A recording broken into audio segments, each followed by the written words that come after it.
Thank you, Inferno Hawk, for the lurk and the follow. Welcome to the tavern. Grab yourself a mug of ale, have fun, pull up a chair, and don't fireball my tavern.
To it.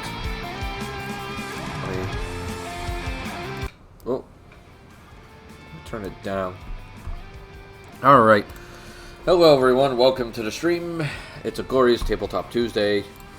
let's get our announcements out of the way, and then we can get into it. Announcement number 1, our sponsor for the foreseeable future, Chalkbite Gaming Servers. Link is down below. Servers start at $2.50 a month, USD, and they go up from there. And they have like a wide variety of games they do and all that jazz. Other fun thing that we have to announce is we are still, as always, assisting our artists. So we got Broken Looney, who's still dealing with DCMA bullshit on her own art. And Yamik Arts, who's using art school to pay for his art commissions to pay for his art school. My brain didn't go well there. That is okay. Once again, Inferno Hawk, welcome to the tavern. Are you done? There you go. Welcome to the tavern. My mug handle is all jacked, so I have to hold it to go away. Rose, turn and eat. So there's that. The last announcement we have is, of course, our charity thing that we're still doing, which is Extra Life up in the top right corner. We've gotten $20 out of 100, and I still have a bunch of games and stuff to give away, so if you're interested in that, by all means, donate $10, get a free game. Alright? Now. So with that being said, let's get into it. And we have our, of course, partner in crime, CandidGamera, for these discussions. John? Hello, hello. Yep. Whoa, that didn't quite work right. I gotta fix this. I got something running so while we're talking, so that way it's at least also visually appealing, other than looking at my ugly mug. Will you make sure she doesn't do anything stupid? I'm gonna go body lotion. Yeah. Welcome, traveler. Welcome, Zach 140. Welcome to the tavern. Grab yourself a mug of ale, pull up a chair, have fun, and don't fireball my tavern. That's the only one. Oh, yeah. Raid! Wobble raid. The real Edmund man. Hey, dude. Good to see you. Hey, it's good to see you too, Edmund. It's a pleasure to have you there. I'm putting this up here because he wants this stuff tonight. Yeah, I figured. Let's go. Alright, so we're going to have Subnautica in the background while me and Gamera are talking about our subjects at hand. What are those subjects today? Well, that would be Roast Sit. Bye-bye. Running short-term campaigns in tabletop RPGs, lengths of 1 to 2 months essentially, and the transitioning from a tabletop game to a online game. Oh yeah. Oh, there's that stream elements thing. That's just looking like a picture. Alright. Yeah, Subnautica can be frightening. This is modded Subnautica. So I do have a few extra construction things. So the first topic we had in mind that we got suggestions, and by the way, we take RPG suggestions to Submodica, if you will. Yeah, Submodica. We do take suggestions for discussion as well. Like, we're not like, oh, this is all we can discuss and that's it. Nah, man. If necessary, we will have conversations about various topics. And he's not lying. Bros, shush. I apologize for my 6-year-old. Sorry.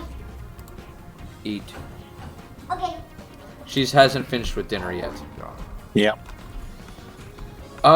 With that being said, so the first one is short-term games. And how do you do them? How do you plan for them? All that wonderful jazz.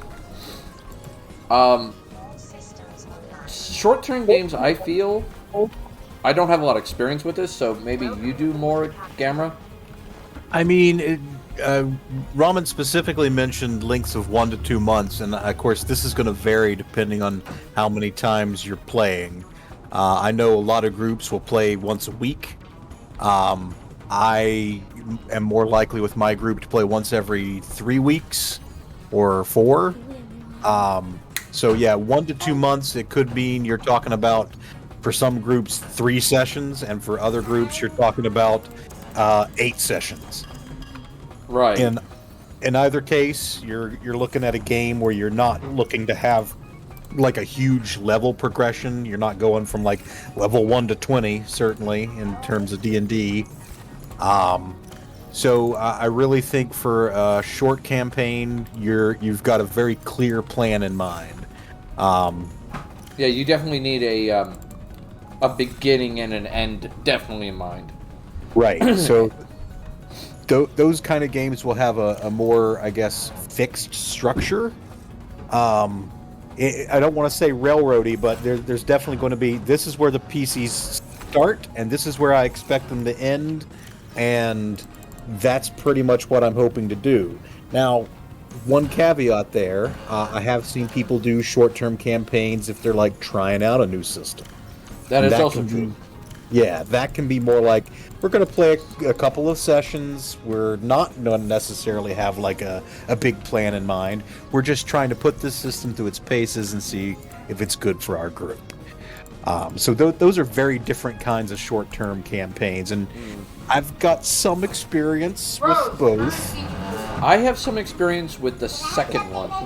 The only short-term games I've had other than that were ones I was, I wouldn't say hired to do, but requested heavily to do. Sure. Like someone else basically kind of Colin told you were doing it. fell apart. They couldn't do the job as a DM, and Yeah. I ended up taking over for a couple months. But that's a different animal. I mean, it is, but it has some similarities there. You're essentially doing the fill-in GM thing. We love you. I love you too, Rose. Now go. You need. I don't have anything to drink yet. So that's why you stay here. Oh, okay. That's why. I get it. Um, But no, I would say I get good. it is. The other short-term games I've had are convention games, which we'll cover that later. right, and that's that's almost basically a single adventure, which is a little different from a short-term campaign. Sometimes a single adventure, sometimes like the one convention I went to where I did games, I was doing it the whole weekend. Okay, so you're talking about like a series, like maybe a tournament arc of adventures. Tournament arc was one way. I had them go through like a larger dungeon. Okay. And that was a short-term game. But once again, you're not changing levels. You're not doing anything. Good examples of this, I would feel, are the Pathfinder Society. And whatever the D&D equivalent thereof is. I forget what it's called nowadays. It had a different name when I was part of it. Adventurers League, I think. Oh, it's Adventurers League now? Yeah, back in when I did it, it was the Adventurers Guild. That was back in 3540. And people were still in the Adventurers Guild playing both. Sure. Like, you weren't forced to do 4th Ed. Because there were enough fans that basically told Wizards of the Coast to piss off with 4th Ed. Yeah. Like, 4th Ed was not well loved at all. I No. remember that. So yeah, I mean your short-term campaigns, like I said, you're talking in my mind usually 3 to 8 sessions. If it's less than 3, it's more of an adventure, or maybe 2. It's I'd not say at really a least one campaign. dungeon, yeah. Yeah. And at most like 8 sessions. So you could do a series of adventure modules. That's a great way to do a short-term campaign. A lot of adventure modules, especially for like Pathfinder and older editions of D&D, were written with 1 to 2 sessions of play in mind. And so you could do, if you have 6 sessions, you could do 3 adventure modules, giving them each 2 sessions to play out, and there's a short campaign. Oh, yeah. And that sometimes that can work really well, especially with newer players. Yeah. Because a short adventure or a short session like that Welcome, traveler. definitely can be good for that. Thank you, Thang Henzi Lu, for following. Welcome to the tavern. Pull up a mug of ale, grab yourself a chair, have fun, and don't fireball my tavern. So my question is, like, what are your experiences with these, like, short sessions? So I've done a couple of different things. Now I did run what I considered to be a short campaign, but it was more. I think I ended up doing 10 sessions, but it was over like 9 months. So we're talking a short in terms of number of sessions. But again, my group's playing about once a month for this. Right. And what I was doing was essentially just a 5th edition game set in Planescape.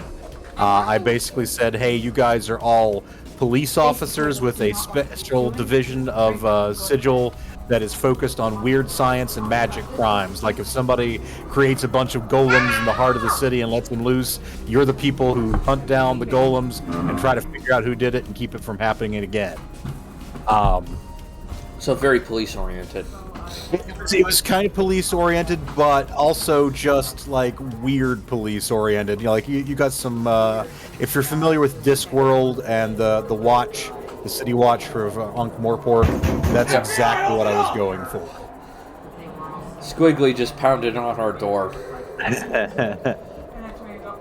Thank you, Edmund Man, for the Smurf check-in.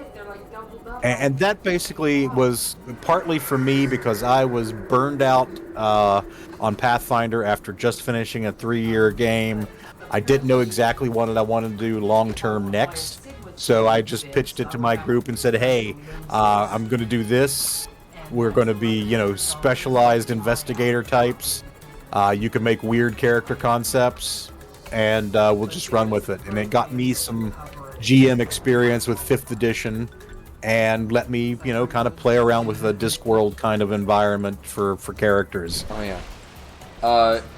Edmund, it's like I keep forgetting to hit that. It's like, dude, I forget that occasionally as well. I check. I was like, where the hell is it? I've had some experience with DMing 5th Ed. It's been the Wild Island game. But that went poorly, as we discussed in a previous time. Yeah, some campaigns become short campaigns by accident. The other way I've seen other people do short campaigns is it's a tryout for a longer campaign. Like you're basically doing. We're going to do 3 or 4 sessions, and I've got some ideas to keep it going if we like it, and if not, we'll try something else. Yeah. Edmundman asked, do you guys ever transfer characters to new campaigns? Yes. We have both used characters, I would say, that did not... how do I play it? Oh, God damn it. It takes it all from the thing. Damn. Okay, never mind. I think we've both played characters where they've started in one game, but we finished them in another. Yeah, and there are a couple of ways that can happen.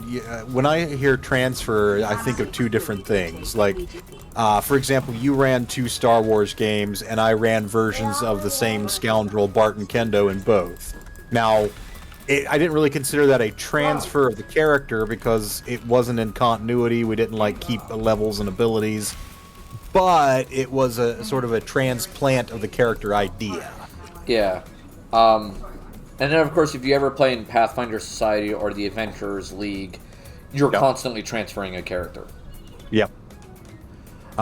He says you're basically using a template. I like that. Yeah, especially if, for instance, I've had a character where I started playing it, and I never got to finish it. Their story.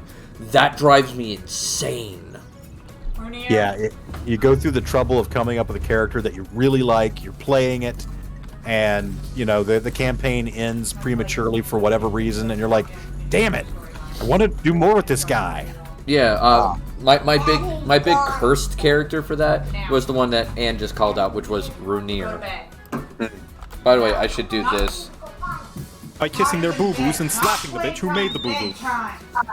So we cover that, and you're also here, so let me type that one in for you. Sure.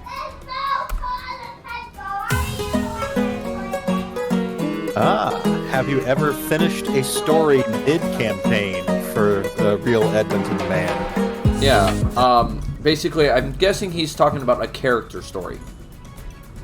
Yeah. And that's what I was... Yeah, that would be my guess. And the answer to that for me is yes. The Star Wars game he very well mentioned. I was playing a Force-sensitive soldier. He was not a Jedi. He was never picked up by the Jedi. He just got missed. And he ended up learning how to use the Force naturally. Like, he thought it was really just a sharp shot. In reality, he wasn't. He was using the Force to aim his blasters.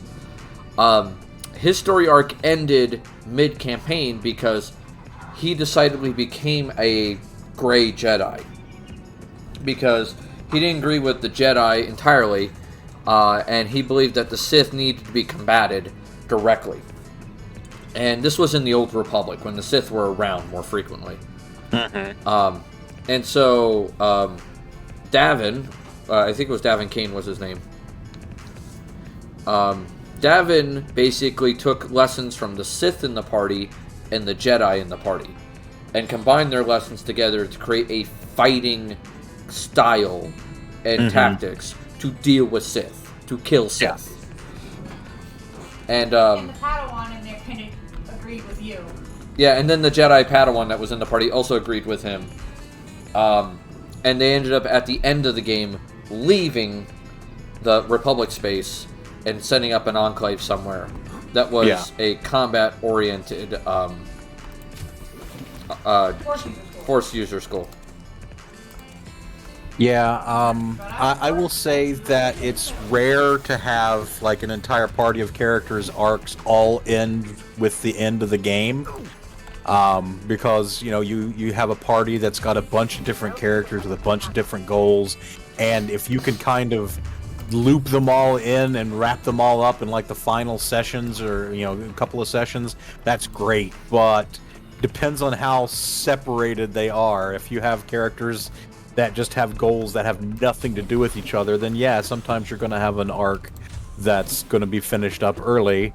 And, you know, hopefully the characters, you know, develop that relationship with the other party members. Like, you know, you guys helped me get my revenge on the guy that killed my family, so I'm going to stick it out and see that your kingdom gets restored too. Yeah. Which helps. Yeah. I think with my 3-year Pathfinder game, not all of my players wanted a firm arc, so, you know, there is that. Not all players are looking for a grand arc to their character. I think a good example of not wanting a grand arc to the character would have been Sarah's character. She didn't have, like, a really strong arc to her character. She very much, how do I put it? Which character of Sarah's are you talking about? The first one, the first Star Wars game. I'm trying to remember the name. It was her.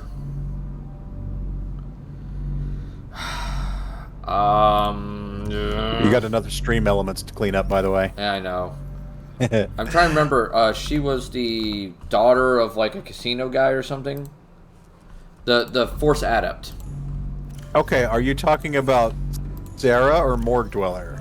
Sarah. Okay. No. Morgue Dwellers was the daughter of a noble who happened to be a mining house. Yeah. That was different. Okay, I'm blanking on Sarah's character for whatever reason. She was the Force Adept that was into healing and ended up becoming a Jedi to improve her healing, but she hated the idea of becoming a Jedi. Okay, yeah, now that is starting to bring back some stuff. So yeah, she didn't have like a strong arc in mind. And honestly, with Barton Kendo, my goal is usually not, okay, here's where he starts out as a character, and here's where I want him to go as a character. It's more, I have this fun concept, and I want to see him react to different situations. It's less about character growth and change, and more about, this is the character that I want to play, and he's more or less fully formed, though he will change and adapt as he is exposed to different things, just kind of organically. Yeah. And I remember in Anne's character her mother was a Sith. Yes. And we had to deal with that shit because she was jumping from body to body to survive through the ages. Right, Trying and to do the same shit to me. that was related to the overall story arc, but that wasn't necessarily our main arc. Yeah, no, it was a key chapter, but I wouldn't call it the main chapter or the overarching story. And that's a great way to do it, if you can weave the various character arcs into individual chapters that also still kind of connect to the whole.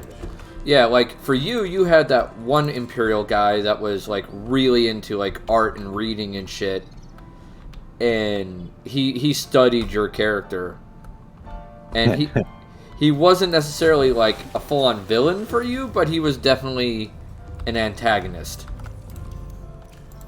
Yeah, and I had my rival, and of course we had the Imperial assassin who had the crush on my character. Oh, that was fun. There were some fun arcs there. Oh, oops, about the top 3 floors of a building. Oh yeah. But yeah, basically the end of Barton Kendo's arc is ultimately faking his own death, buying a planet, and retiring. Yeah, and you had the cool-ass Hell ship too. Yes. Which helped. So yeah, that's kind of where I'm at. I have had characters with strong arcs that they have built in. Some of them are like Barton, where basically if they fulfill their arc, they retire from adventuring. So all you can really do over the course of the campaign is build towards it, and then they kind of get their reward as the end of the campaign occurs. Right. I had a player in my Pathfinder game who was a member of a race that no longer seemed to exist in more than a couple of individuals, and so she was looking to see where the rest of her kind had disappeared to. And the obvious intent was that she intended to rejoin them. And so she found clues towards that and worked towards that, but it wasn't really part of the main story, and because as soon as she found her people, there would be very little reason for her to continue adventuring. Oh yeah. And there are some arcs that you can't just complete ever. Yeah. And just the way the story goes. And that happens.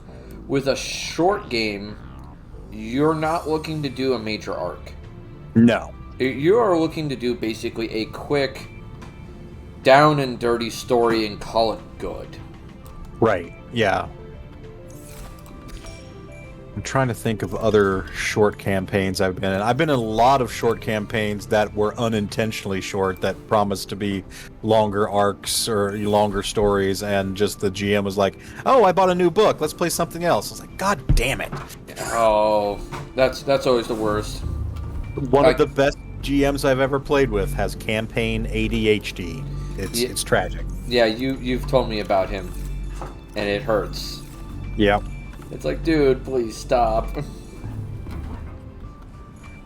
It's almost like what was it? Charlie and the Chocolate Factory, where the guy's going, "No, please stop." Don't. Yeah, don't. It's like, God damn it. Because there's only so much you can do. So when you're running a short campaign, have a very strong beginning and a very strong end in mind. It will seem a little railroady. Yeah. But that is the downside of a short game. You can't run a short sandbox. It just cannot be done. Thank you for the lurk, Bud DeBaker. Hope you have a great night, man. But yeah, sandboxes just can't be short. You're gonna have to have a little bit of... They're gonna get railroady. Another thing you gotta do in a short game is keep your players on task. Mm-hmm. And that is a big problem. Because, I mean, you want to be upfront that you're planning for a short game, because, I mean, player characters and players can get bogged down in anything. They can find an NPC that they just love the accent you're doing for that NPC, and they will spend the whole session just talking to that NPC. And that's great in a long-term game. That's just a freebie session where you can take all the rest of the notes you prepared for it and do it next time. But in a short game, you may be under time crunch. Oh yeah, and that'll hurt. And that will hurt a lot.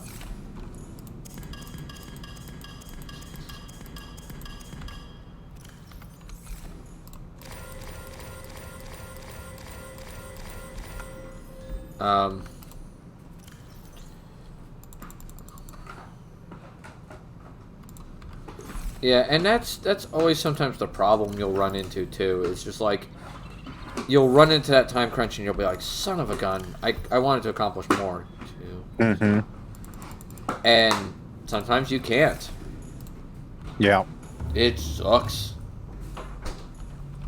I will say that short run games are also good for doing tricksy things like, maybe you wanted to do a campaign where all of the player characters are dead people who have been brought back to life, but there's a limit to the spell that's reanimating them. And so they know they're going to die at the end of this, but they've got one more thing to accomplish before they pass on to the beyond. That's great. Oh yeah. Sometimes, or you have to do something like almost like a Dante's Inferno, where you're going through hell. Yeah. And your goal is to basically where was I going? God damn it! I love it when I get lost. You're going through hell, and like you're doing that trek, and that's all you're doing. You're doing it to save like a person. Or a couple of people, or whatever. Like, your character's not going to die, but the completion of the whole main quest will be done in, like, at most 8 sessions. Yeah. Which is always fun. So, I mean, absolutely, you got that kind of option. And so short games do give you options, but they are usually few and far between. I am personally not a fan of... I've had multiple experiences with the Pathfinder Society. Mm-hmm. And I do remember my old Adventure Guild, which is now Adventure League days. And I really didn't care for how those games tended to be. Okay. And it wasn't that it was a short game that bothered me. It was a lot of the experience I had with players in those were min-maxers who did not care about story or roleplay. They just wanted to kick down the door, kill the monster, and do the most damage possible. Mm-hmm. And that is a problem. I mean, there are some people who enjoy those kind of games, don't get me wrong, but I feel like if you're aiming for that, there are plenty of video games to scratch that itch. Yeah.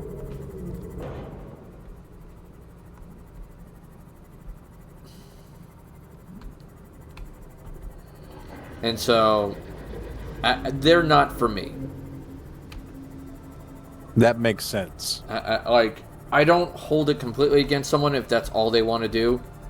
But, like, one guy in particular, and this was the worst of the bunch, didn't know how to build his own character. Mm-hmm. He never built his own character. He always had his boyfriend do it for him. Right. Which I see as a major problem. Yeah, I mean, if you need help, that's one thing, but you should be at least engaged enough in the game that you're like, I want to know what these options are so I can, make meaningful choices, not, okay, go ahead and build me a character, I'll play whatever. Yeah. Because, like, I tried to incorporate this guy into a game. Mm-hmm. And it went badly. Mainly because his boyfriend built his character for him first. The second thing that went wrong was he played chaotic neutral in a relatively good party. Uh-huh. And you know where this is going. Where it always goes with chaotic neutral. Yep. How do I put this? We had a situation for Runir, alright? because this was one of the versions of the aquatic game we ran. Runir would he would go back to his old monastery that he ran away from. Mm-hmm. And while he was anxious to go back, he was also excited a little bit. Because, he gets to see, his family, essentially. The only thing was he was anxious to see them because he did run away. He was expecting to get some level of punishment, but he wasn't sure what. Right. He gets there and he finds the entire monastery's been slaughtered. Oh, boy. By the local invasion force that is occupying the country.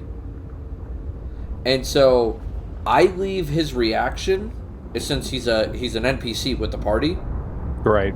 I leave his reaction up to the influence of other members in the party. Okay.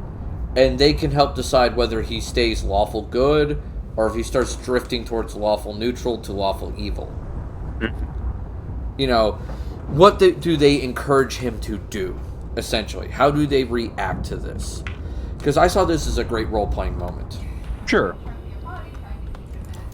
Most of the party, most of the time, keeps him at lawful good. They're like, hey, buddy, yeah, let's not go... Yeah, this sucks. We're sorry. Don't go a-murdering. Yeah. Alright? And, how do I put this? The gentleman in question, which I will call him Steve. Okay. Right? To, not have any name issues. Steve takes him on and he's playing a barbarian, mind you, takes him on a rip-roaring tour to go murder the local soldiers. Wonderful. Yeah. And, oh boy, did that get fun. Because that was what the rest of the party didn't want to have happen. Because it blew their cover because they were trying to hide in the country. Right. And that went badly. We all had some words with that particular character. Yeah, they all had words with that character, and then he didn't come back to the game. Because he just made it so sneak out of the country safely. Yeah, he made it basically really difficult to sneak out of the country. So we asked if he could retcon it. I asked the party if they wanted to retcon it. A couple party members were down with it, like Anne. I forget who else was. I think it was Mark. I think Mark was in that game. I'm not sure. It was a while ago. Sure. But it looked like it was a split vote, so I kind of kept the scene, and we dealt with the aftermath, which required a lot of therapy for Runir. Right. And then the game fell apart 3 sessions later. Yeah, then the game fell apart 3 sessions later. It was like, God damn it.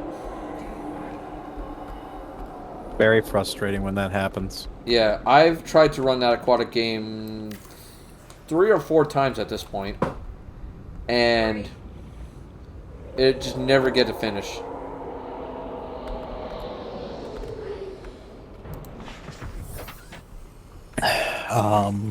Yeah, that's super frustrating when that happens. Oh yeah. Go to bed! I'm trying to think if there's anything else related to short campaigns that I can really helpfully mention. Yeah, I'm trying to think of it too. I will say this: if you do decide to go to a Pathfinder Society or a Adventure League game, go there with the idea that you're probably going to use a pre-gen character.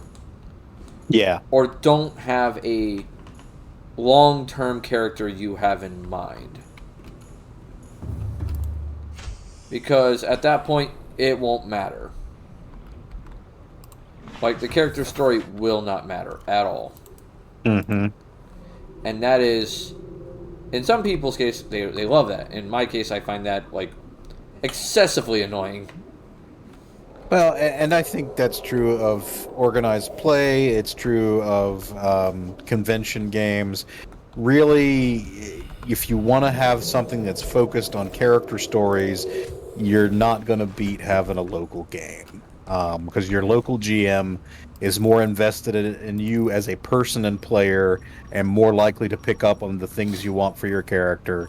Whereas someone running a organized play may never see you again, may never see your character again, and it's just a matter of let's give them a fun 4 hours and then we move on. Yeah. Hi, Ein. Welcome here. Uh, hmm. But with that being said, you said local, so that could give us the ability to transition to the other topic. Indeed. Online. Um, I don't know how much experience you've had, Gamera, with online games. I'm in a couple now, so I've got more now. I have tried to be in online games in the past.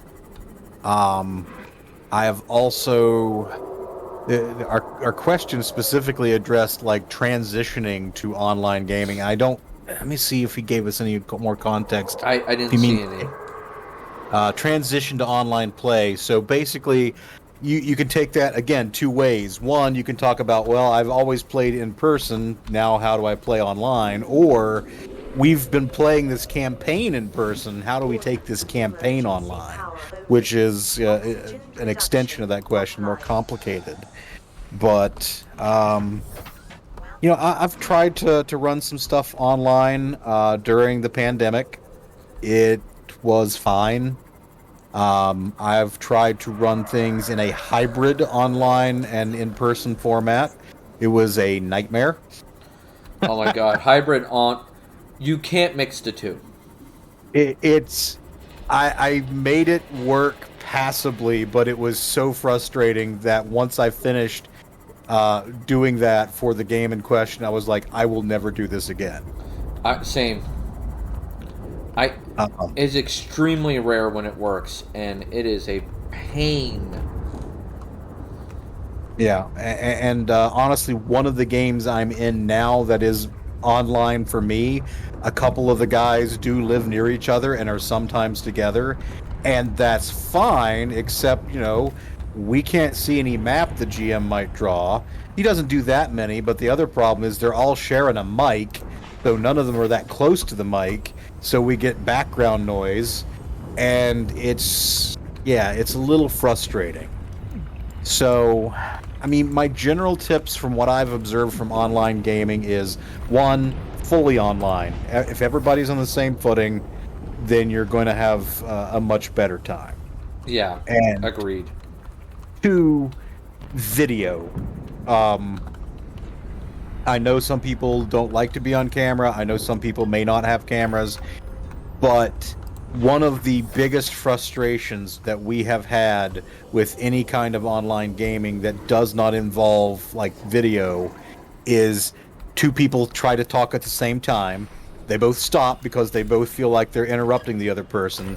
Then they both start again. It's like that dance you do in a hallway when you're coming upon someone that's going to, cross your path, and you both go to the same direction to try and get around. Then you stop and go to the other side, and you just do this little dance where you're each trying to accommodate the person, but nothing's getting done. Yeah.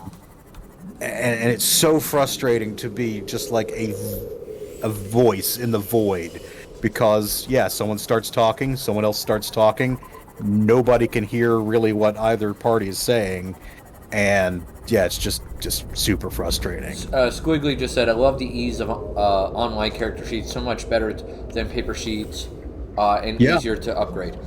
I can agree with that. Online sheets are excessively easy, and some of them are very well done. But I will caveat that with, if you are doing something really weird, your online sheet is going to have a seizure. Yeah. So you'll run into the problem with online sheets is that you have basically the options people have created, unless you're adept enough to create your own, and that's going to be A, good support for major games, crappy support for less major games, and B, you're going to have the issue, well, the GM's doing this custom house rule stuff, and there's nowhere to really put these extra rules on the sheet, so we just have to kind of keep extra notes.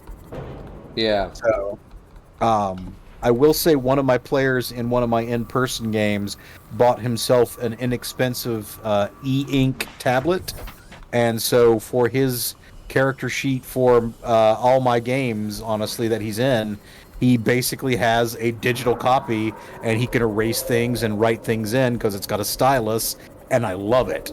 Oh yeah. Looks great. And it's really great for notes too.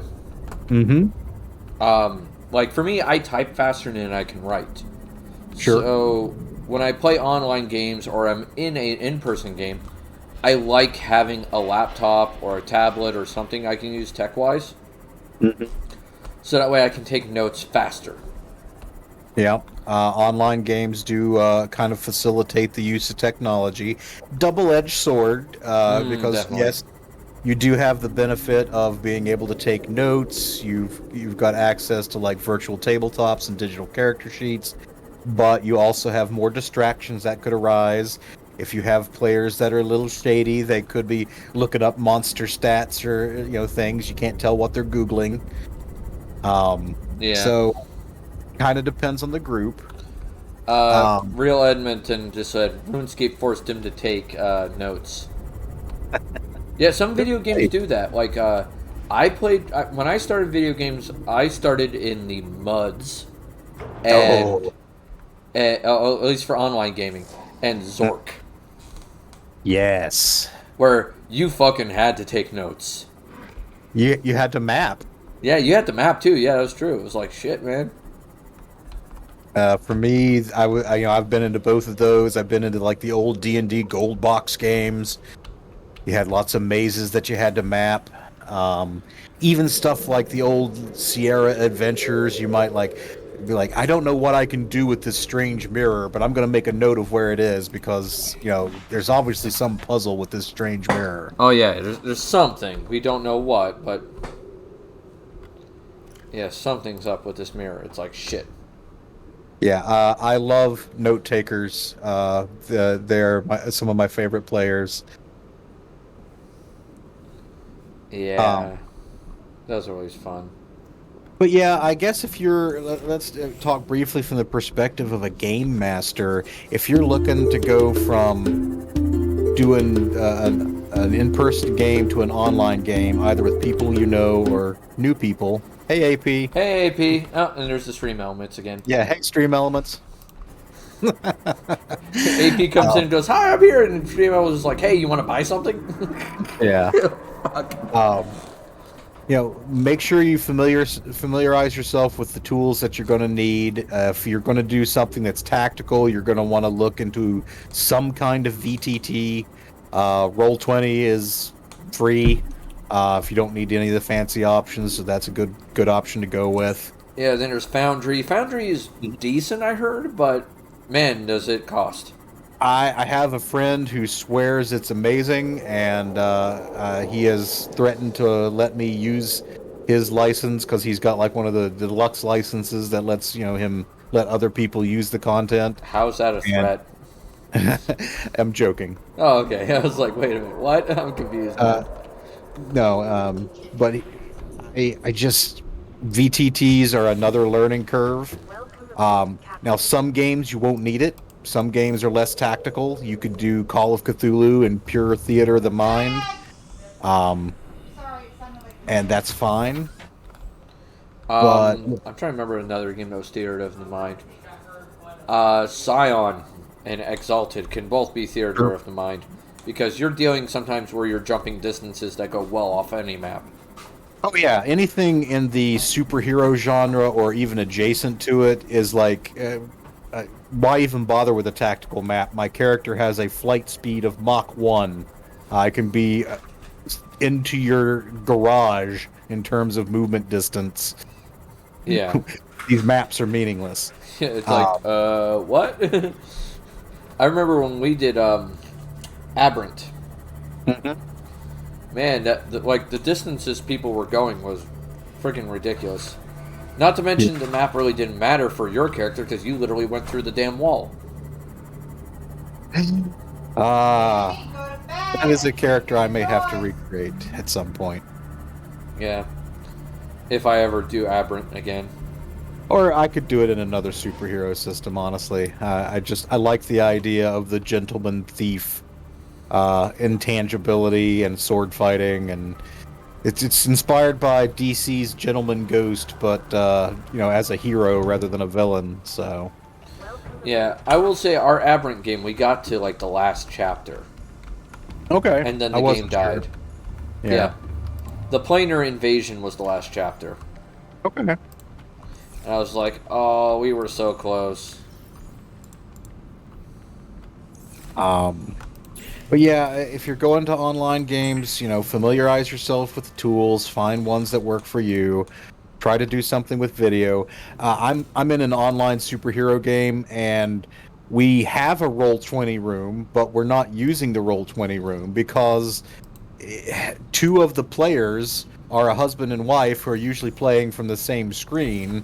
So we don't really use the tiles because they're not at like a keyboard and mouse each.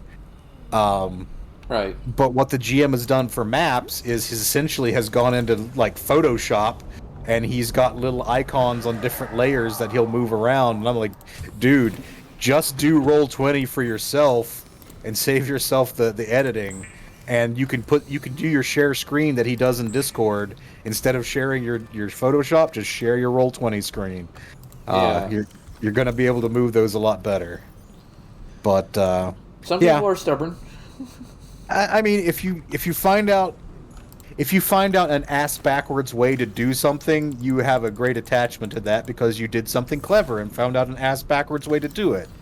And then when someone comes along and says, "Hey, you could do that a lot easier if you just do this," you're like, "No, I like being ass backwards. Just took me a lot of time to figure out."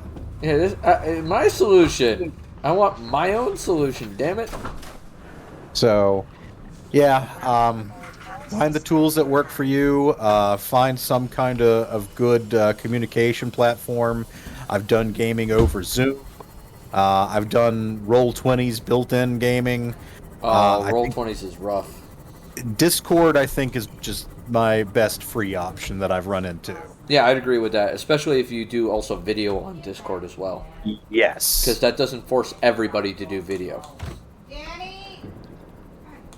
Yeah, video on Discord is probably my number one recommendation. Put me on your bed before I get your butt. And if you're thinking about transitioning from in-person to online play, think about how that's going to affect the kind of game you do. Are you going to need to prepare your maps in digital format rather than just kind of rough out a drawing on a battle map? Are you going to need like some tokens? I've got a huge miniatures collection, but that doesn't help me if I start rolling on Roll20. So, yeah. And there are tools you can find for your online games. Yes. Like, there is a tool out there called the token tool. Yeah. Which allows you to take any picture and turn it into a token. Yeah. And that works beautifully. So, yeah, make sure you do the different prep. It might be a good opportunity to do a short-term campaign if it's an existing group that you're trying to transition into online play. See how it works for everybody. See what the pain points are. If you're trying Roll20 and it's not working for you, well, see if there are some other alternatives that would work for you. Yeah. Definitely. I would highly recommend that. Because you never know what's going to work and what's not going to work until you do it. Yep. And then as a player transitioning from in-person to online play, I mean, if your whole group's going, then obviously you can work through group issues as a group. But if let's say your local group fell apart, and now you're just looking for games, and there's nobody playing locally that you can play with, and so you're just looking around online. First, God bless you and good luck. There are issues sometimes with doing that, but look for games that really fit your profile. Like mostly I see people put up ads for games. They'll talk about, the tone of the game. Look out for any red flags. If they talk about mature content and, you're not like, ooh, that sounds too much like, cyber sex or something. I don't want to, you can I always ask follow-up questions, but if there are too many red flags, just maybe look, some at a different ad. There are, of course, professional game masters that you can pay a fee to game with, and that's perfectly fine and honorable. I understand people making their living that way. I cannot bring myself to do it because as soon as I make gaming a job, I think I would be just burnt out so fast. Oh yeah, you burn out real quick. And just be prepared as you transition from tabletop to online. There might be some differences. You might have played tabletop every other week, and now if you're playing online every other week, you're not getting that same hit. It doesn't feel as real to you, so you want to increase the frequency. Or vice versa. Maybe you find staring at a monitor and being on video with a headset on exhausting. So you can't do weekly games, but maybe you could do a bi-weekly game. Just be mindful, I guess, in general, and notice what's pissing you off, what doesn't work for you, and what does work for you. Because that's the big thing. If you're not having fun, you're going to make this rougher for everyone. Yes. And that's important. That's pretty much rule 0 of D&D. Like, the old rule 0 used to be the DM can change whatever they want, but the real rule 0 is everybody at the table, including the GM, needs to be having fun most of the time. Now, somebody can have an off day, and that's fine. But if you're not having fun most of the time, you got to ask yourself, am I in the right game? Or do I need to be in a game right now? Sometimes you need a break. Yeah. And there's nothing wrong with that. Sometimes... Absolutely not. I find it more comfortable for me if I'm running, 2 games. Mm-hmm. And that's usually my, nice, low-level comfort. I know I can run up to 4 games in a week. But... good lord, when I start hitting that 4th game, I'm pushing myself a little. I will say that I can run something every other week. I cannot run a weekly game anymore. I just have too many other things distracting me, and I feel stressed when I neglect them, like miniature painting and video games and reading and just all these other things. And if I'm trying to do something weekly, then I'm just burning myself out. Now, I do want to have something going on every week, so usually the rotation for my local gaming group is I'll run a game, I will run a second game of a different campaign so I don't get burned out on the same one, and one of my players is running a game, and then once a month we do a movie night. So that's basically 4 weekends a month, which is roughly equivalent to your month. And yeah, we get a movie night. I get to run 2 different campaigns that are ongoing, and one of my players gets to run a game that I get to play in, and that's fantastic. So there's always something going on Saturdays for me, whether it be as a player, as a GM, or just that, movie night weekend off where we, watch some bad movies. And that pace works for me. Now, as a player, I am also in a Friday night game every other Friday. I'm in a Sunday game, theoretically, every Sunday. So I have additional gaming going on. But, yeah, running as a GM, I'm basically running twice a month.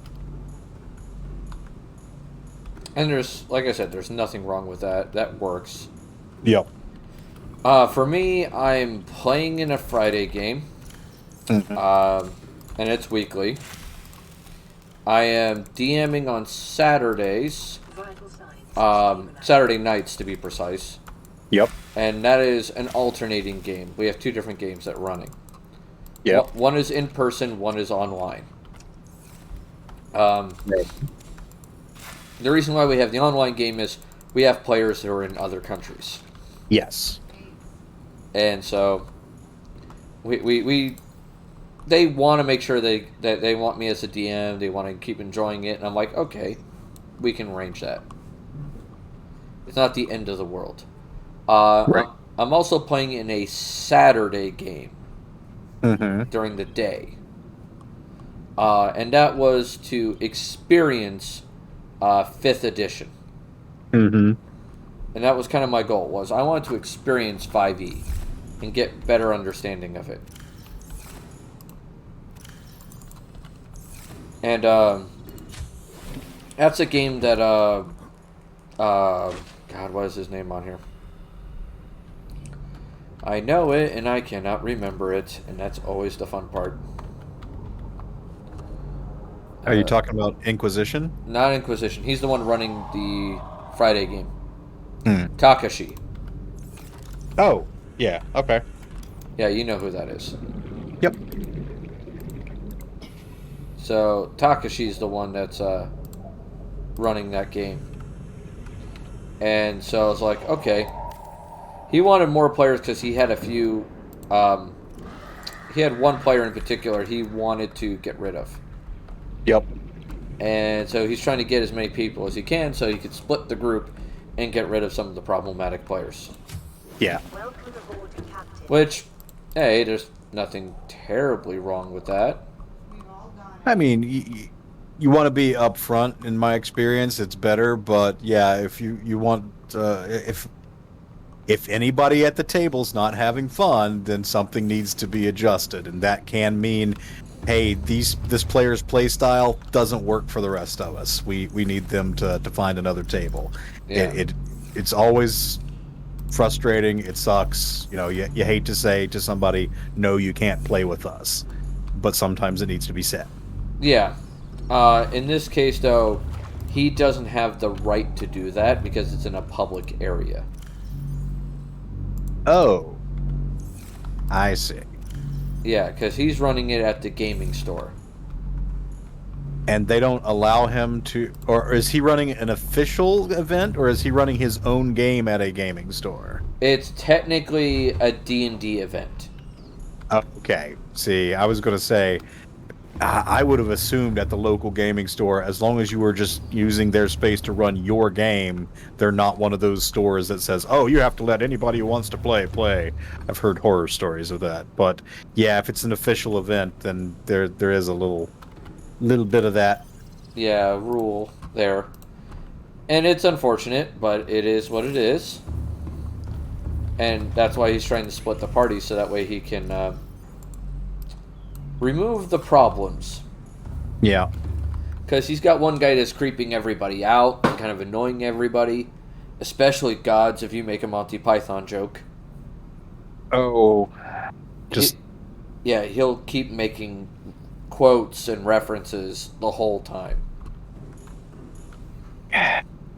I mean, I'm all one for a Vorpal Bunny gag now and then, but holy crap. Yeah, it's like, I don't mind making like the Knights Who Say Knee joke. So it's like, oh look, we found a shrubbery. Let's go keep that for the Knights Who Say Knee. Or something like that. But, nah. We've been setting a light to our beacon, which I've just remembered is grail-shaped. Yeah. It's like, The other thing, though, was, what was I going to say? They also, one of the other problematic players they're running into is a rules lawyer. And not just a standard rules lawyer, a min-maxing rules lawyer. I mean, they do often go hand in hand. Yeah, unfortunately. So, it is unfortunately problematic, but it is what it is. And sometimes he likes to try to tell other people what they can and cannot do with their character. Yeah, I would shut that shit down immediately. Yeah, it's like, dude, stop. It's like, come on, man. I would probably gently warn once or twice, and then if it happened a third time, just slam my hand down on the table to get everybody's attention and go, okay, are you playing your character or are you playing that person's character? Because you only get to make decisions for one of them. Make your call. Yeah. Make a decision. Choose wisely.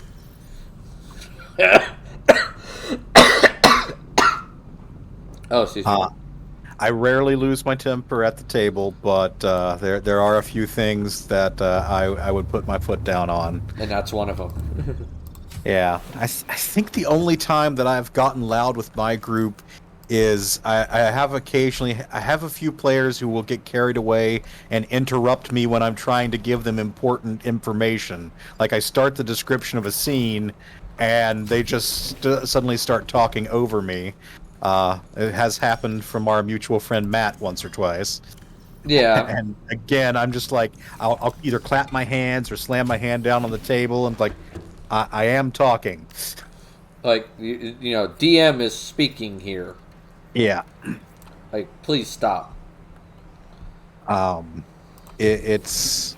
And I also have... I don't know if it's like attention deficit related or anxiety related, but if I have two people...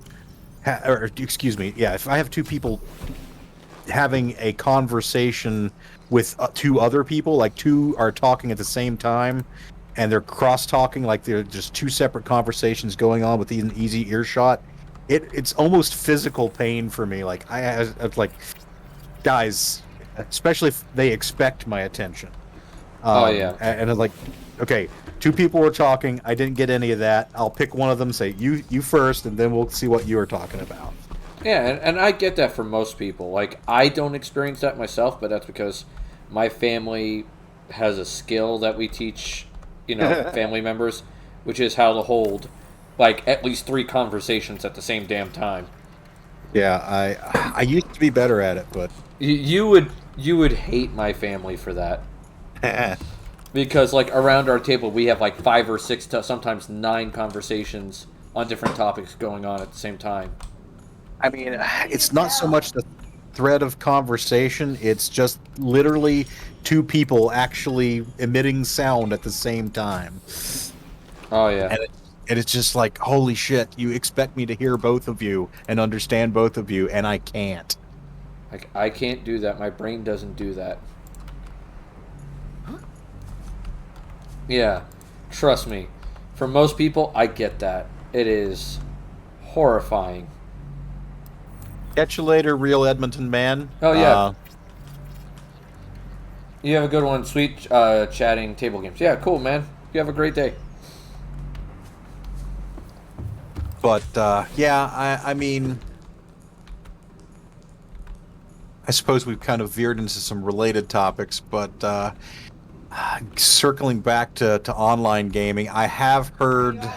And this may just be because I watch a lot of YouTubers who do RPG horror stories. Oh, God, yeah. I have heard so many horror stories about weirdo GMs or weirdo players in the online play space, and I'm sure that's true. The internet makes everything weirder.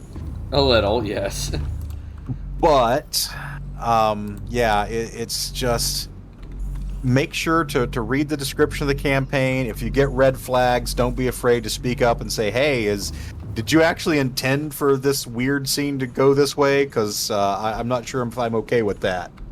And if they say, well, that's how it's going to be, it's like, okay, nope, bye. Yeah, I'm out. It's like, fuck this shit, I'm out. The old rule of, no D&D is better than bad D&D is very true. It can feel not true if you're in an area where you don't have access to a lot of groups, but... keep looking. You'll find something. Oh yeah, something will exist. Yeah, I remember back in my college days, my peak of running and playing in games was 6 a week. I was playing in 4 a week and running 2. Oh God, that sounds about my peak. Oh. Except I think I was running more than playing. I was the opposite. I was like constantly running games. And it was all D&D. Yeah, I'm pretty sure at the time it was all second edition D&D. There might have been a White Wolf game mixed in there at some point, but I think during the peak it was basically just D&D, D&D, D&D, D&D. And I was running a Forgotten Realms game. I was running my own campaign world game. And I don't know how I did it. And the only thing I can figure is that back then, one, I had fewer hobbies and less to pay attention to, and two, I didn't really care so much about the quality of my game as I do now. It's that like, helps. yeah, if you just need to throw together a dungeon and an excuse for some adventures to go into it, sure, you can run every night of the week. Oh yeah. For me, it was what helped me when I did like I think I was running like 5 games and playing in 2. Mm-hmm. The 5 games I was running were all in the same world, Okay. so Yeah. that helped a lot. Yeah. When I was running that short Planescape game with the kind of the investigator theme, I was actually running that game for 2 different groups and on different days.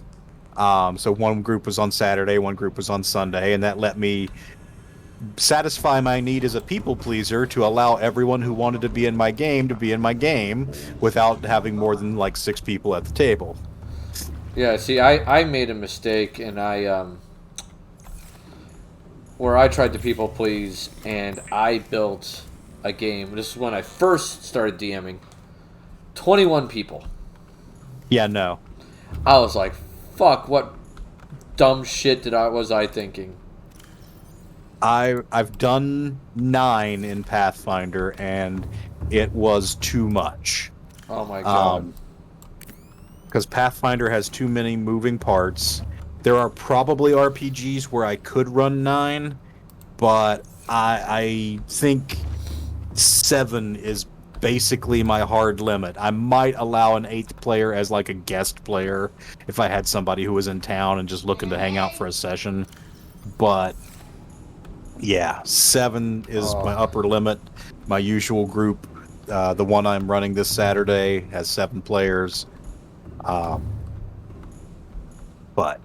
yeah, never again more than 7. Yeah, no, I was just like, I'm good. My Call of Cthulhu group has 5, potentially a 6, but we'll see if our mutual friend Mike is able to make it this next time. Okay. I want to place a bet, but I feel like an asshole if I did. I mean, literally when I set up the Call of Cthulhu game, I invited 7 people, and I was like, at least 1, probably 2, and maybe 3 of these people will not show up. And so far, of those 7 people, 3 of them have not participated.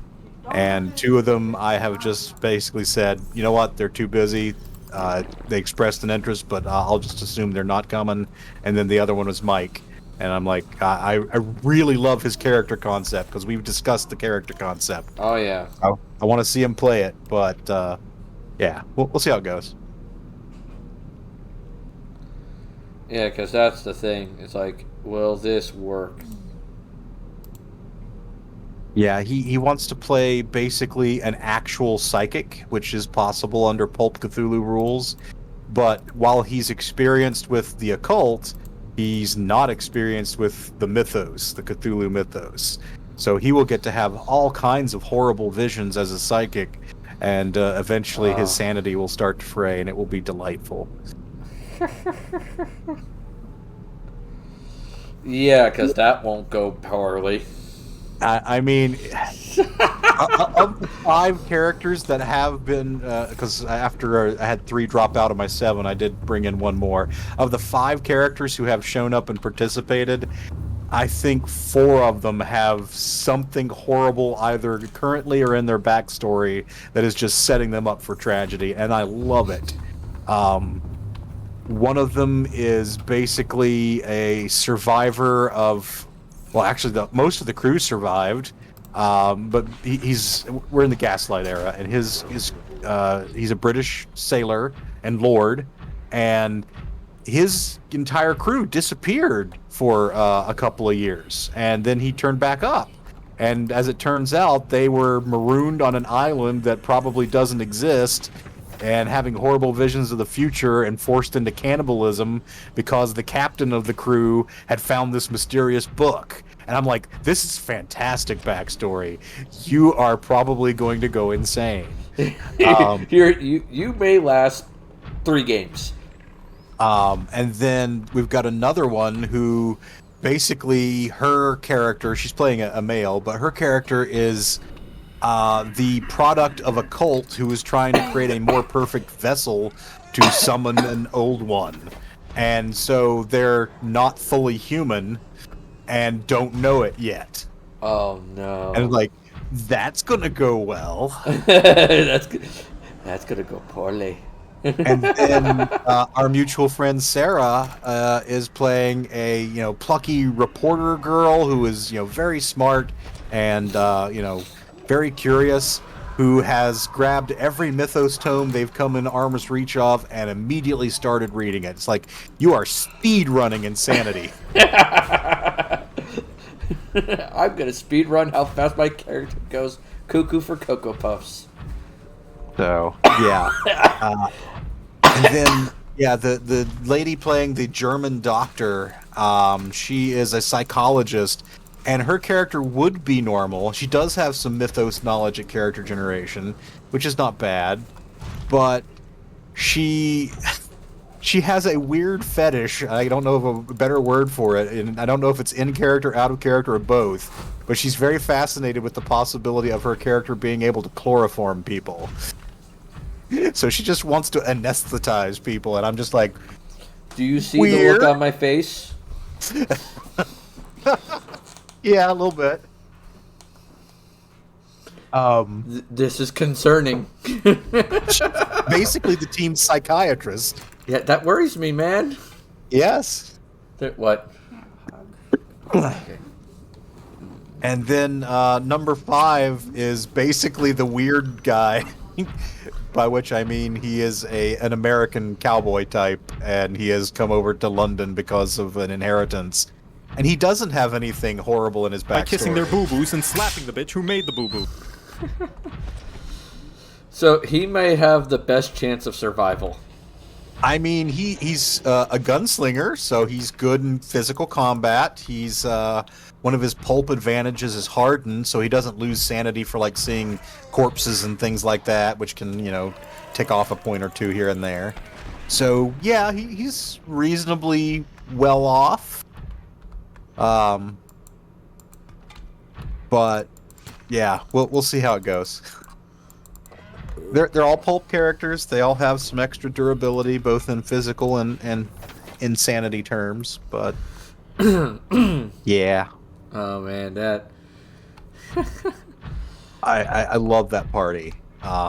They're a bunch of freaks, and I love them. And it's going to be extremely entertaining. I believe my next session with them is a week from Saturday, and we're going to gather them together for their second case as a group. Oh man. I gave them a softball for their first one. I adapted a module that all of the bad guys who are alien are trapped in human bodies, because essentially this is a mind swap story. They have hijacked human bodies with mind swapping. So, for the most part, their opponents had human physical capabilities, if somewhat advanced knowledge.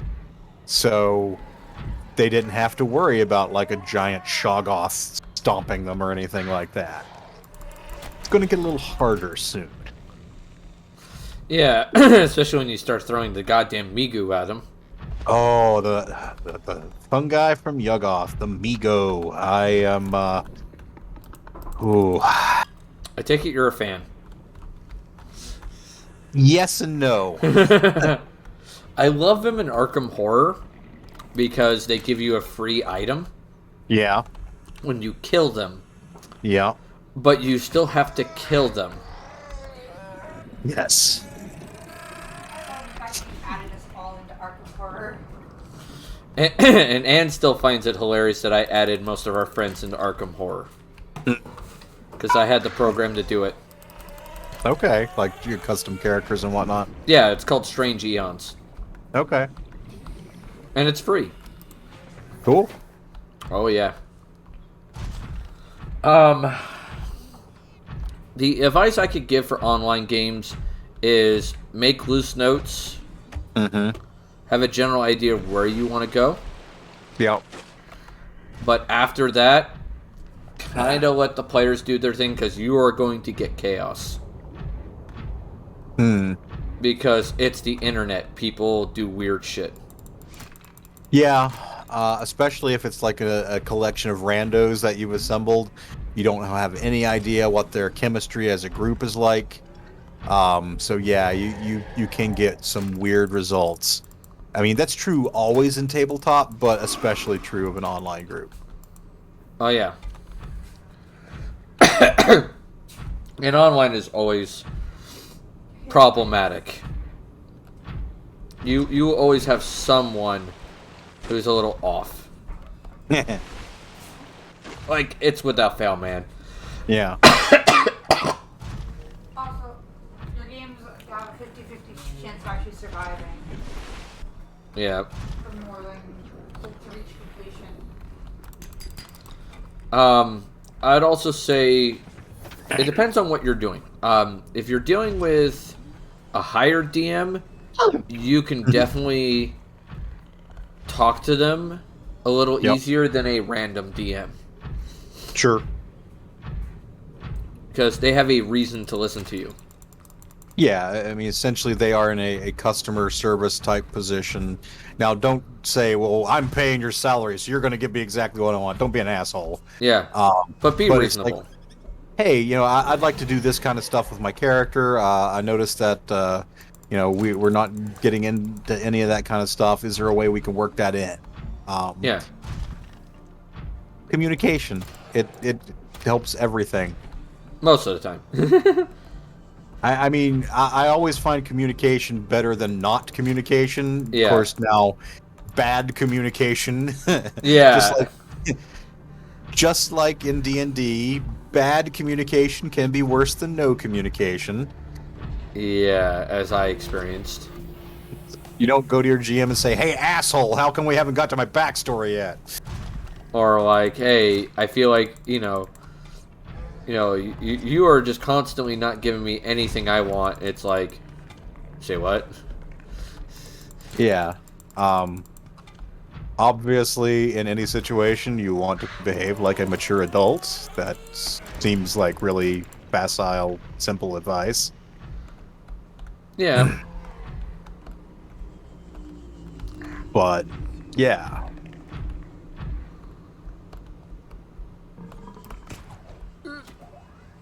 Oh, God. Oh, don't fall, don't fall, don't fall.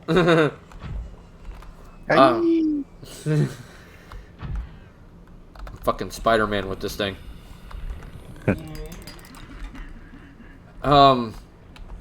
Other fun things, let me think. Is there anything else to cover with online? There are plenty of free maps out there. Sure. Oh, yeah. Free content. There's free content everywhere. You just gotta know where to look for it. And some of it's better than others. Yeah. If you're not streaming the game or worrying about copyright, you can throw in all kinds of crazy shit for pictures, maps, music, everything. And that's one thing we can cover: music. Sure. I mean, that's true in in-person games as well as online. Yeah, but with a lot of virtual tabletops, they have a music player built into them. Sure. And that can be helpful. As long as the music is not overriding the talking. Yes, you gotta be careful with the volume. Gotta be careful to match the tone.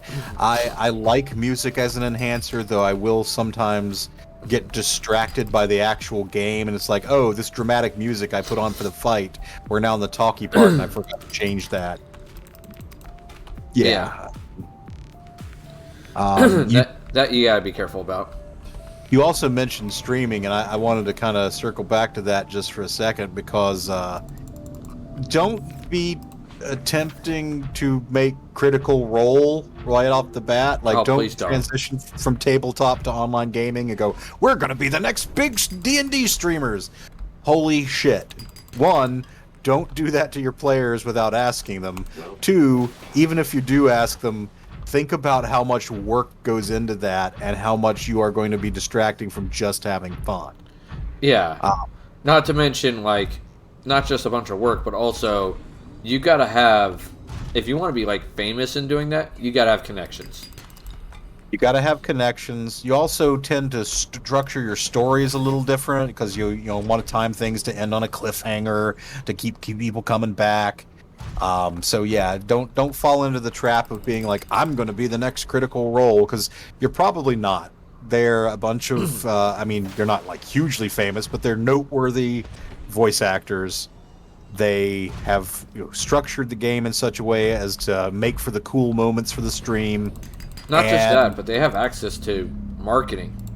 Oh yeah, they have a team of interns that I believe were at one point not paid. Yeah. Whoops.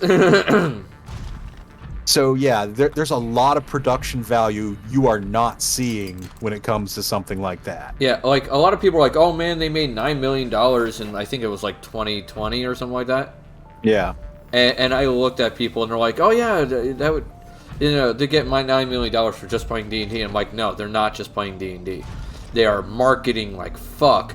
They are producing merchandise constantly and talking with merchandise production people. Right. I mean, Jesus Christ, there is so much that goes into it that are in the background, and that's not even including the fact that they have a staff to pay for.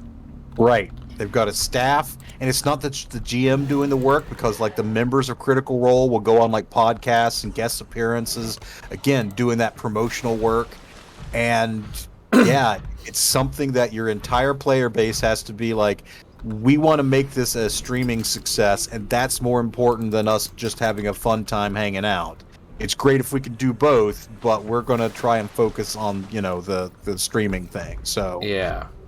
Like, I don't mind streaming my games if my players are okay with it, but I've never been under any illusion that my game's going to become so goddamn popular.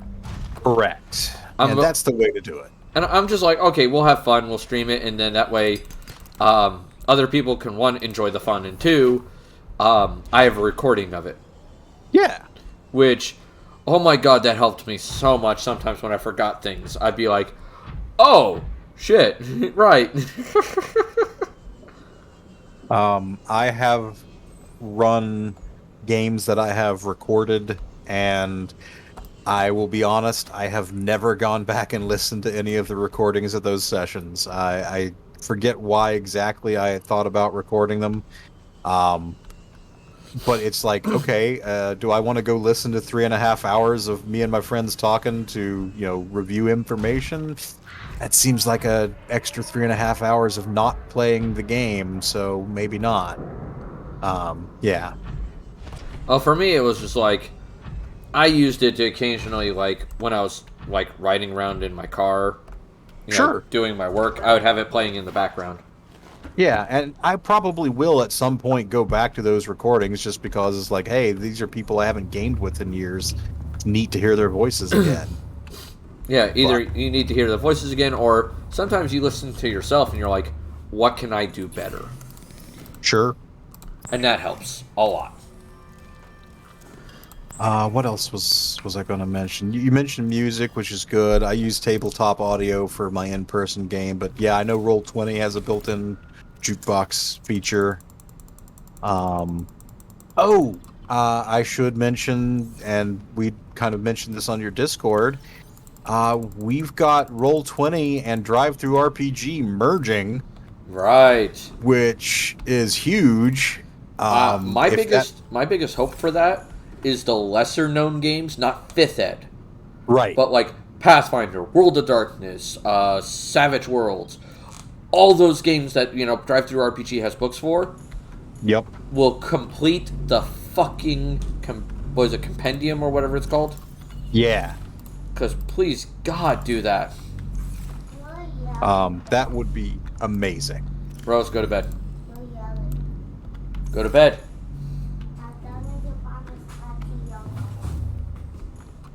Yeah, I feel like that would be like just amazingly helpful. Mm-hmm. Yeah, I mean, between various humble bundles and bundle of holdings, I have accumulated quite a library on Drive-Thru RPG. I think I have basically every major book for Champions. I could run Champions and have access to all of that in digital form very easily. That would be That nice. would make me much more likely to run a game on Roll20. Yeah. And that's important because damn, Yeah. it helps. It would be nice to see non-fifth edition stuff getting some more exposure. Now, Call of Cthulhu, I have a couple of actual plays that I watch for Call of Cthulhu, and that works pretty good. So that there's some decent popularity there. I think there's still some groups that do like Pathfinder. I watch the Glass Cannon Network quite a bit, and they have a ton of different streaming shows. Like they're streaming Blades in the Dark, they're streaming Delta Green. I forget some of the other ones that they're doing, but just a lot of games that are lesser known, and I enjoy that. Right, and that helps. Yeah, And but yeah, because that's the one problem I've run into with a lot of online games. People want D&D or Pathfinder in some cases to do everything, yeah, and it does not work. There are just some things that a D&D or Pathfinder game just cannot do. It sucks. But it's reality. Not well. I mean, it is what it is. Every game system is built with certain assumptions about its feel and what it's going to be able to do. And not every game system can do things for other kinds of stuff. So D&D is terrible at running horror because you don't have a great reason to be terrified of the unknown. Your characters are literally adventurers that break down doors, kick the unknown in the teeth, and take its stuff. Yeah, it's like, excuse me? Like, what the hell, guys? This isn't scary. Yeah, it's like, oh, there's a zombie horde. Okay, somebody, get out the mallet. Let's take them down. Guide the raid. Alex Hart 9. Okay. I can arrange that. So yeah, or even better, oh, it's a zombie horde. Okay, cleric, do your thing. Yeah. Turn undead. Okay, undead. horde over. Yeah, it's like, oh, horde taken care of. Problem solved. So yeah, there are just different things that different systems are good at, and different feels. If you want something that's more cinematic and narrative, where the players get to spend points to influence things, then I mean D&D's not great for that. You do have inspiration, but I mean the 5th edition game I'm in, the GM's barely even using inspiration. Yeah. So, we don't have a bard in ours. Well, I'm talking about the one that you can spend the token and get advantage on a roll. Yeah, that. It's not really the same as the bardic inspiration. All though. right. And then, something like Mutants and Masterminds. Well, every game you start with a hero point, and if something happens you don't like, you can spend the hero point and do a lot better. So that's a little more narrative, and then you have games that are still more narrative. where the rules get positively loosey-goosey, like Fate. Yeah. I mean, all of those easily apply. Yeah. And that's the thing. Like, it also depends on the style of game you want too, because like, Yes. you want something loosey goosey and like lighthearted and all that shit. D&D is not always the best for that. No. No. Or sci-fi. I've seen hacks of D&D for sci-fi, and I think you can use it for certain flavors of sci-fi, but I look at Starfinder and I just weep for what it could have been. Oh my god. And they fucked it up so hard. It could have been Star Wars without the IP, and they made it D&D in space.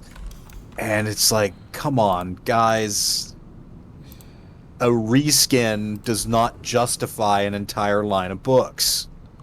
Yeah, especially if like the reskin is not a good one. I mean, I'm sure that there are people who enjoy it, and more power to them. I have a less negative opinion of it than you do, I think, but it's still like I can't ever see myself running it because it's emulating a genre of sci-fi that effectively doesn't exist. It's D&D in space, not Star Wars. It doesn't feel like Star Wars. I mean, it's adjacent to Star Wars, but want to run Star Wars? I got Star Wars. Yeah, we have a Star Wars RPG. It exists. We have 4 or 5 of them. I mean, good gods. Hell, they even came up with a Star Trek RPG. Oh yeah, there've been 4 or 5 of those too. Yeah, I'm trying out Star Trek Adventures eventually. Yeah. That looks like it could be fun. Yep, I've played that for one session with my ADHD GM. Was it any good? I liked it. Oh yeah, Squidgy brings up the Doctor Who RPG. Entirely different kind of sci-fi. Yeah. Much more narrative. I really love the initiative structure in the Doctor Who RPG. Well, assuming we're talking about the current one, there was an older one from FASA, I believe. Yeah, something like that. The current one has the initiative rules like basically if you I forget the exact order, but there are 4 different kinds of actions, and if you're choosing to fight, you go last. I believe it's talk, run away, science, fight. So if you're trying to talk, you go before anybody else. If you're trying to run away, you go before anyone else except someone trying to talk.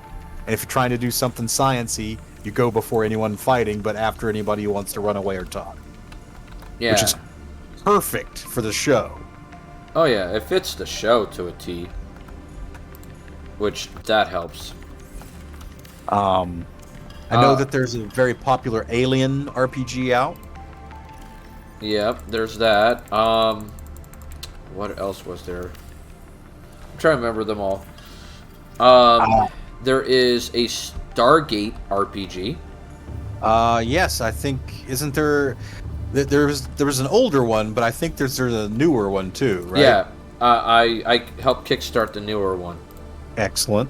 And I have the base book for it, and I have access to their website. Yep. And it's something I wouldn't mind trying because it is very much an interesting world or setting. It's very much like the type of setting that you could really get into, because Sure. every planet could have a different thing, and that is wild. Thank you, Not Sure, for the check-in. I also have recently been interested in Traveler, which is the classic, the first sci-fi RPG. It's more of a Firefly vibe, and Firefly has its own RPG, but Traveler's got just tons and tons of material, and that's really cool. You've got I've enjoyed. Oh gosh, I've just blanked on the name, and it's sitting right over here. Stars Without Number. Oh Um, yeah. which is sort of based its DNA in old school D&D as kind of a retro clone mixed with Traveler. Yep. So it's like really basic D&D stuff with classes and levels, but your skills are basically Traveler skills. Yeah. What's up, man? Not much. Oh, so Vibe Nation. All right, I'll have to try to remember that. There is a redeem for that as well, if you want to use that. I believe there's a Vibe Nation. It might be labeled as something else. What is it? Network Nation. Just click on the Network Nation one. I know it's Vibe. I forgot to rename it. Yep, there you go. There we go. What else is there that is really kooky that I've definitely gotten fun out of?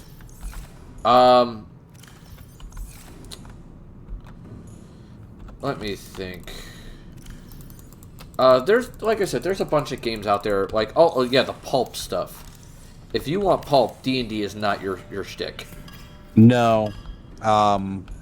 D&D tends more towards epic sword and sorcery. Yeah.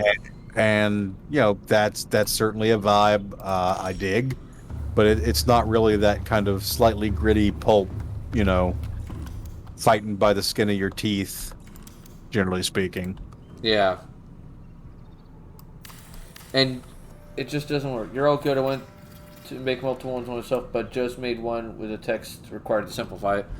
I would go with that, but if I look at my, like, check-in list, I won't see all the texts. So I just went with multiples. But I might just do that later. Should give that a try again. What are... Oh, titanium. That's right. So, yeah, there is that. I think... So, that is something you gotta deal with online a lot. Is people trying to make games do things that they normally can't. Right. So there is that. I'd say another thing I've always had issues with is sometimes people's, I'd say mic quality, but also voices. Sure. Because sometimes you'll run into someone who their voice just makes you want to just take a power drill to your head. It's like, please, for the love of God, stop. I beg you. It's like, why? Yeah. What was it I was trying to quote? It was, oh yeah, the Island of Doctor Strange. It's like, I have made love to this machine, and now in retrospect, I ask why. Like, sometimes with some people I've played D&D with in the past, oh boy, the voice. Either their fake voice, Sure. or their normal voice. Yeah, there's a guy who is frequently at the Origins gaming convention who I cannot game with. And whenever I look for certain kinds of events, I at the very least check to make sure he's not running them. Because while he's a nice guy, he's creative, he's a fine GM, he just has this voice that pierces through my brain like a dental drill, and I can't focus on anything but that.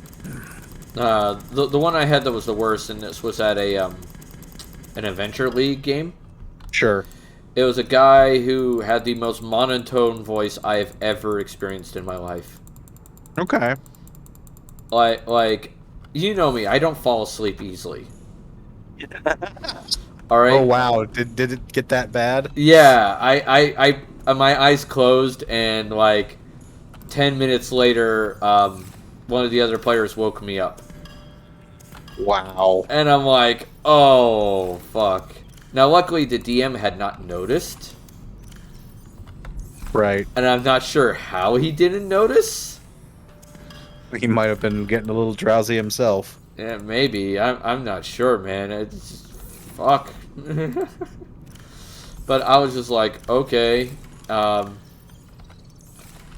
And yeah, I got away with it for some reason. I don't know how.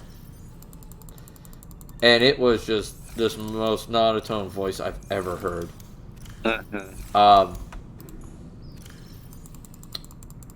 And sometimes I don't think he even noticed that's like people were not paying attention. I don't get it. Yeah, it was just like, okay. It was like, dude, what is with you? Yeah. I don't know. Human beings are weird. Like, Oh, I'm on the wrong drive. What else is there online that you can talk about? Some of the you can do some things with some maps online that are straight up cool as hell. Sure. Like Roll20 has dynamic lighting. Yeah. That is neat. That actually can actually help you.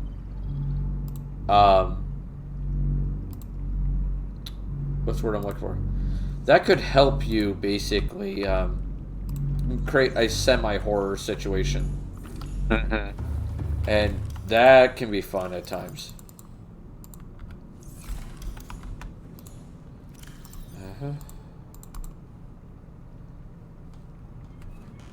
Drum and Demon, thank you for the lurk. You have a great day, man. Oh, what else? I think we've mostly covered what we can with online. Yeah, I'd say that's fair. Yeah. There is transferring characters, too. Yeah, I mean... Damn it, Squiggly! I seldom transfer a character wholesale. I have occasionally had the opportunity if it's like, you know, okay, this is a campaign set in the same world, so we'll find a way to work in the character. Squiggly just fireballed the tavern. Yeah, I saw. I'm gonna have to start, like, putting anti-magic fields down or something. And there goes not sure. God damn it, it's starting a chain reaction. We got another fireball. Stop fireballing my goddamn tavern. Oh my god. Alright, we got nickel, copper. Oh, I still have copper. The guards have arrived to stop the fireballers.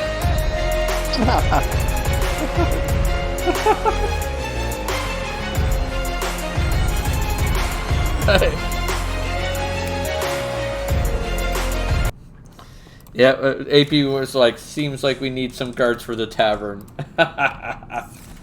Thank you, AP.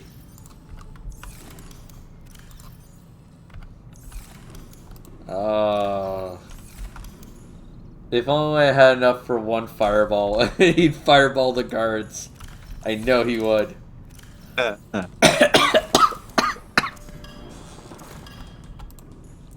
I don't think I would recommend fireballing the custodies.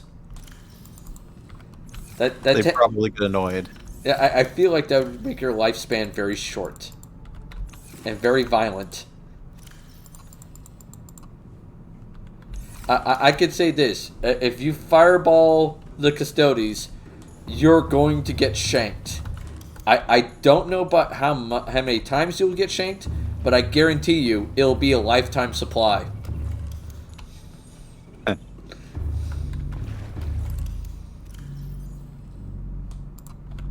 Oh my god. Get in there.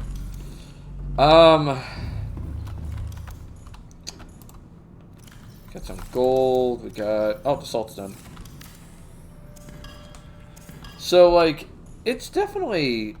There are some things there you could do. About transferring a character, you need to talk with your DM. I would highly recommend that. Just talking to them outright. because you got to have approval to do it first. That's the important thing. Absolutely. Also, don't try to sneak in things like, oh yeah, the character's totally not going to mess up anything, and you don't have to read that third page there that has this magical. Don't be on the level. Be straightforward. Like, hey, I want to bring in this character here. What their most powerful capabilities are. Will this work for the game? Do we need to tone anything down? Now, I will say this: if you, I wouldn't say on purpose, but like on accident, basically forget to mention something, that's different. Sure. Yeah. Because we're all human. Like, nobody's perfect. Let's be brutally honest.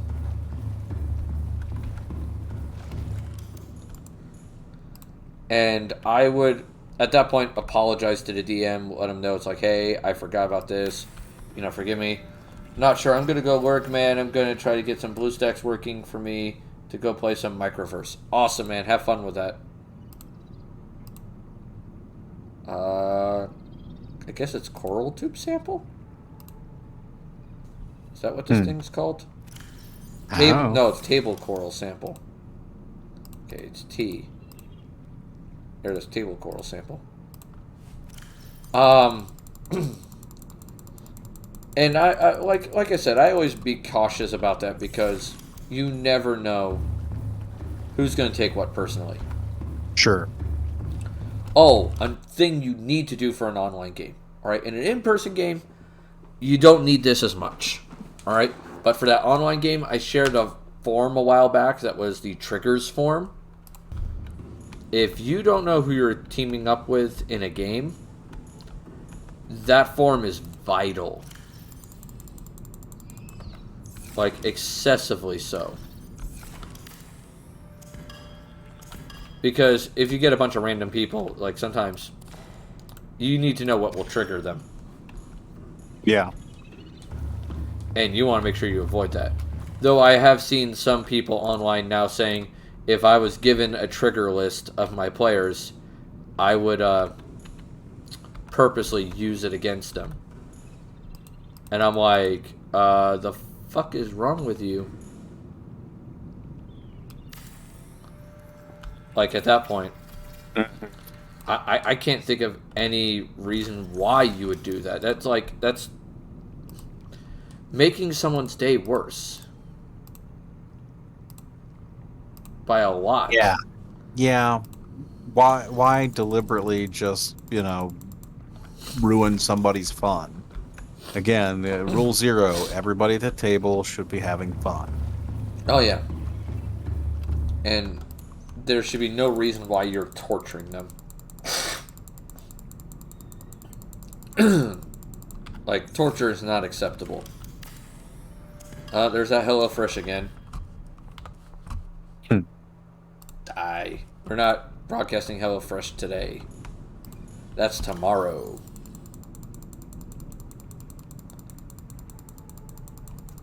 For Wildcard Wednesday, where I think I'm going to be still playing Dragon Age. Ooh.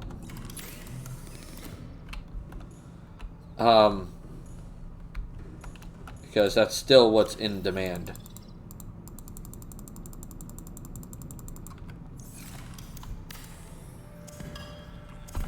Until at least someone spends 5,000 points to change the game. Though I will eventually get the people together to do Goose Goose Duck. Cool. Which, by the way, is free. It's like a free Among Us. Okay. Though the cool thing about it is, instead of just having imposters and crewmates, there are actually jobs all the ducks get. Okay. Which and the geese as well. They give them all special abilities. Like one goose is the detective. He can find out one person's role once per game. There's the mortician, which is anytime he runs into a dead body, he can figure out what their role was. which is kind of neat. And then, of course, there are duck ones, too. Sure. Like, my personal favorite is the, but I've never gotten to play it, because every time I've gotten it, I got voted out almost immediately. It's like, God damn it. And it's not that, like, I gave it away. It was just more of, like, I got randomly voted out. Or like, I got murdered by the falcon, which is one of the roles that the geese get. It's a neutral role. And their goal is to eat so many people. Like, kill them. Right. And so I got killed by a neutral role. And I was like, God damn it. But the demolitionist is, instead of killing people directly, you plant a bomb on them. And then later on it explodes. Nice. So you can be an entire crowd of people, plant a bomb, and then, slowly make your way elsewhere. And then eventually the bomb will go off. But also the bomb can be passed from person to person. Okay, like a sticky bomb. Yep. And that could be a problem because, congratulations, it could be passed back to you. So that could be fun. Hoist by your own petard. Oh, yeah. And it's a game I want to do. I know eventually we'll go back to RimWorld at some point. Because we still have that colony to take care of. Mm-hmm. And I also know that I want to finish Raft.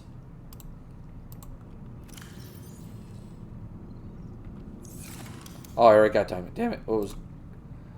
Gold, I think it was.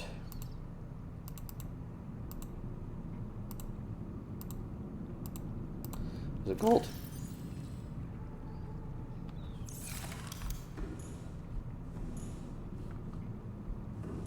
Could have sworn... Okay, the hell? What did I put in here? Oh, it's not in there anymore. Okay. Could have sworn I had gold. Do I have gold over here? Let's see what we got. Copper, magnite, quartz, titanium, lithium, silver, table core, lead, diamond, gold. Yep. I could have sworn I had gold. Did I put it in the wrong chest? Hey, stop that. Yeah, I did. Oh no, it got shoved to the Annie.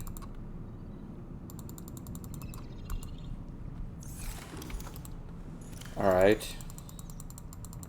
Is that not a fish? It's a mesmer. It's a fish. Did it? Or maybe this is full. Yeah.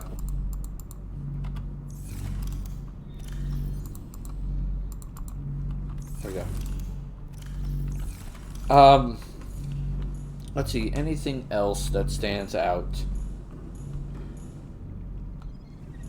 I'm trying to think if there's subjects we haven't covered. I think we got most of what we wanted to talk about today done. Yeah. Yeah. And it was about the right amount of time. We're close to 9. Absolutely. So let me get to my stream manager. Go to just chatting. There you go. Hi, people. Well, we know who we're going to raid because they redeemed it earlier. And that was Alex something. Where is it? Better have the name up here. It was... Alex Hart 9. Yeah. So you DM about the raid. Oh, you did? Where is it? I don't have... The DMs don't show up. Or maybe you sent me in Discord. Oh, yeah, you did. Yeah, the raid. It's her own stream. She's... He is streaming. AP.